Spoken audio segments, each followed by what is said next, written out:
Bonjour à tous et à toutes, donc je suis Séverine, je travaille au Centre socioculturel des Moulins et aujourd'hui donc, je vous propose une animation autour du dessin, donc, pour vous apprendre à dessiner les oiseaux. Alors donc pour le dessin, matériel de base, donc mode confinement, on prend ce qu'on a. Alors, première chose la plus importante, donc un crayon de papier est plutôt bien taillé. Ensuite, un taille-crayon, si besoin, ça peut toujours servir. Une gomme, voilà, parce que vous verrez, on gomme beaucoup. Et une feuille, donc ça peut être une feuille toute blanche, une feuille de brouillon, ou ce que vous voulez comme support. Alors, premier modèle, donc je vais vous apprendre à dessiner cet oiseau. Voilà. On va lui donner un petit nom pour qu'il soit un peu plus fun. On va dire qu'il s'appelle Hector. Voilà. Donc je vais vous montrer étape par étape pour arriver donc, au dessin d'Hector. Donc confinement oblige, on fait avec les matériels du bord et des aménagements comme on peut. Voilà. Alors, je vais vous montrer.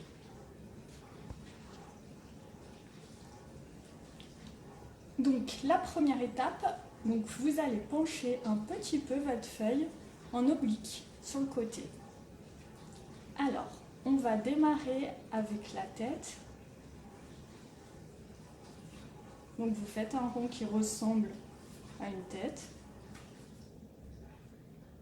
Le corps, donc un rond un peu plus large.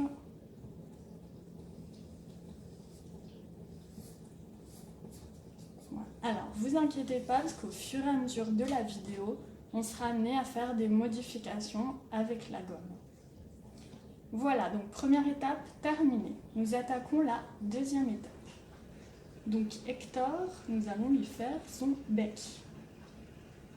Alors, on part à peu près par ici. On lui fait un bec pointu. Voilà, donc une forme triangulaire. Ensuite, nous allons lui faire son aile. Donc vous allez prendre le point où vous avez démarré le corps, le ventre. Hop, vous allez faire une sorte d'ovale, à peu près comme ceci. Voilà. De l'autre côté, pareil. Donc on repart du même point. On forme toujours un peu arrondi ovale comme une feuille. Et au bout, on lui fait un petit pointu. Voilà pour son aile. Donc pour la finir, nous allons gommer la première partie du corps que nous avions fait dans la première étape. Donc on gomme. Alors, ma table n'est pas très stable, mais ça tient. Voilà. Donc la deuxième étape est terminée. Nous allons passer à la troisième étape. Donc cette étape, nous allons réaliser donc, les ailes, donc ces plumes. Je regarde le modèle en même temps.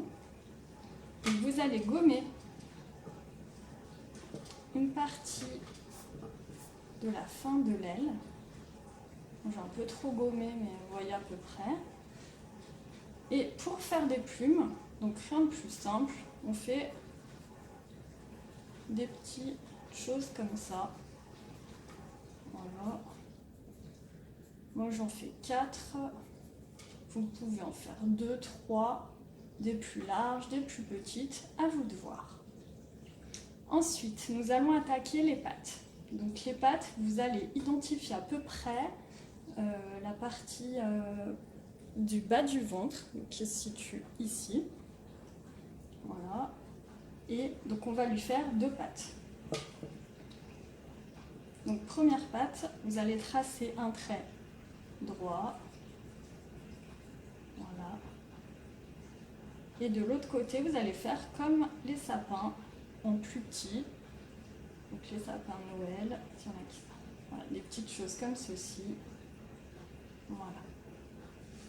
Bon là je fais un peu trop une grosse patte. Je vais lui rétrécir sa patte. Hop.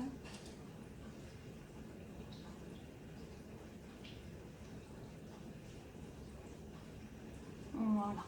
Première patte, démarrer, pas achevé, hein. Il nous restera encore une prochaine étape.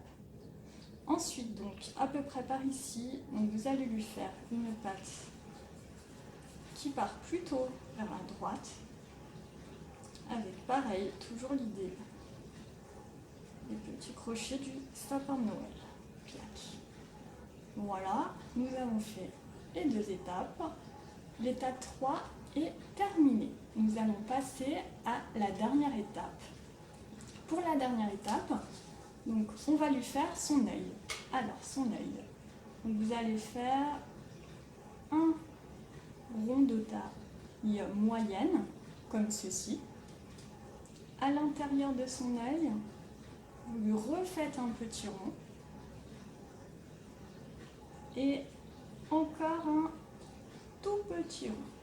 Voilà. Donc, au total, vous avez un grand rond, un moyen rond et un tout petit rond. Vous allez colorier au crayon de papier le deuxième rond pour bien identifier son œil. Voilà, comme ceci. Vous pourrez ensuite le repasser en noir ou une autre couleur par la suite. Alors, donc, nous allons lui faire son ventre.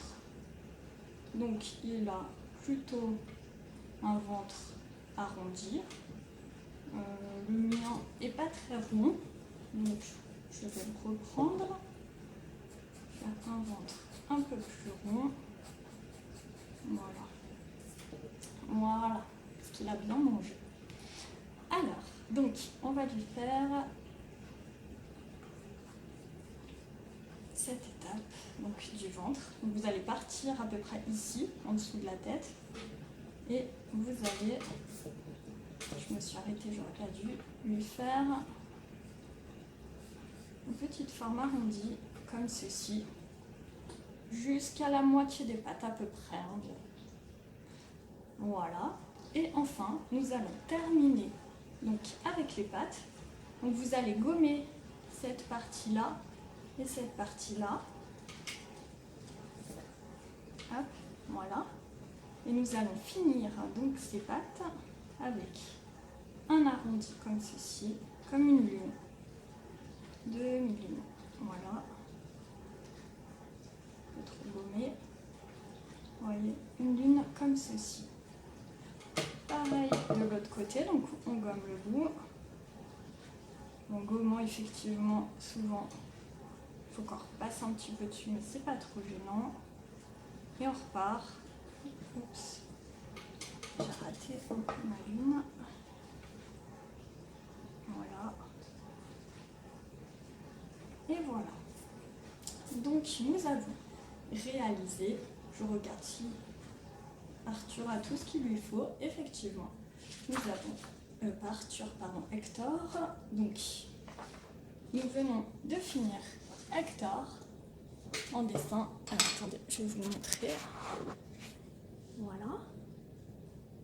Après, donc, ce sera à vous, si vous le souhaitez, de lui donner des couleurs. Donc, moi, je l'ai fait en crayon de couleur parce que j'avais pas de feutre ni de peinture. J'ai fait avec les moyens du bord. Voilà. Et si ça vous dit, vous pouvez poster votre photo, votre dessin d'Hector, vous pouvez lui donner un autre prénom, sur le Facebook du centre. Voilà, comme ça on pourra voir un petit peu ce qu'ils ont réalisé et voir ce que vous avez fait. Voilà. Et je vous dis à bientôt.